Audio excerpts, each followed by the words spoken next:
Friends welcome to Babli's world. बंधुरा आज के आमी आपनादेर संगे शेयर करते चलेছি होली स्पेशल ঠান্ডাই আর দুদিন বাদেই হোলি। তো তার আগে আমরা প্রস্তুতি নিচ্ছি।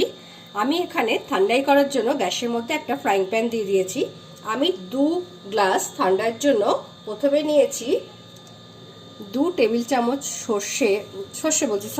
পোস্ত, হাফ টেবিল চামচ মৌরি, 2 টেবিল চামচ চার মগজ, 12টা থেকে 14টা কাজু বাদাম, পেস্তা নিয়েছি 12টা মতো এবং কিশমিশও নিয়েছি 12 থেকে 14টা, মরিচ নিয়েছি সেটাও গোটা 12-14টা এবং এলাচ নিয়েছি। এলাচের ভেতরটা ছাড়িয়ে আমি শুধু খোসাটা নিয়েছি 4খানা। এটাকে আমি কিছুক্ষণের জন্য অল্প পরিমাণ রোস্ট করে নেব। খুব বেশি করব না, জাস্ট ময়েশ্চারটা চলে যাবে সেই অবধি আমি অপেক্ষা করব। বেশিক্ষণ করলে এটা ভাজা হয়ে গেলে কিন্তু ভালো লাগবে না। ঠিক 1 মিনিট নাড়াচাড়া করে এটাকে আমি নাড়িয়ে বন্ধ করে দেবো। সমস্ত উপকরণগুলো 2 মিনিট নাড়াচাড়া করে আমি এবার এটা ঠান্ডা হওয়ার জন্য একটা প্লেটে নামিয়ে নিলাম। ঠান্ডা হওয়ার পর এবার আমি সমস্ত উপকরণগুলো মিক্সির জারে দিয়ে একদম গুঁড়ো করে নেব। খুব মিহি যদি হলে ভালো, না হলেও কোনো যায় আসে না।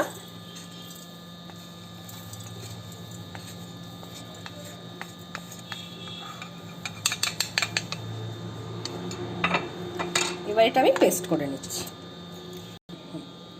ঠান্ডার মিশ্রণটা আমার রেডি হয়ে গেছে। এটা একদম মিহি না হলেও কোনো যায় আসে না। এবার আমি 2 গ্লাসের জন্য আমি একটা বড় মিক্সির জার নিয়েছি। তাতে আমি গ্লাস মাপ অনুযায়ী 2 গ্লাস দুধ দিয়ে দিলাম। তাতে নিজের পছন্দ মতো চিনি, আমি চিনি গুঁড়ো করে রেখেছি সেটাই 2 টেবিল চামচ দিয়ে দিলাম। তাতে দেব এবার ঠান্ডায় যে মিশ্রণটা তৈরি করেছি সেটা আমি 1 গ্লাসের জন্য 1.5 চামচ মতো,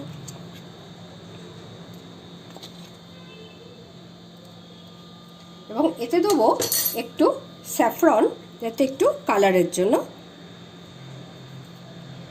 এবার পুরো জিনিসটাকে আমি মিক্সিতে আবার একবার ঘুরিয়ে নেব। ঠান্ডাই ready, Holi special thandai ready. এবার আমি এটা সার্ভ করে দেবো। তার জন্য আমি নিলাম আইস কিউব নিয়ে নিলাম, এক একটা গ্লাসের জন্য দুটো দুটো।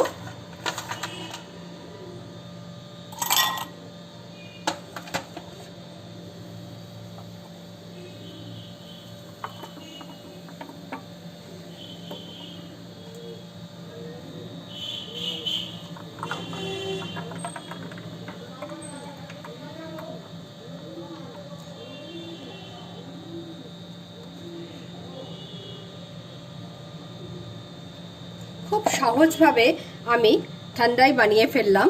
Holi special thandai ready. এবার এর ওপর আমি ছড়িয়ে দিলাম ওপর থেকে অল্প পরিমাণ পেস্তা কুচি করে রেখেছিলাম সেইটা, এবং আপনারা আপনাদের ইচ্ছে মতো যা কিছু ফ্রুটস একটু দিতেই পারেন। এবং গোলাপের পাপড়ি দিয়ে আমি সুন্দর করে এটা আমি সার্ভ করে দিলাম।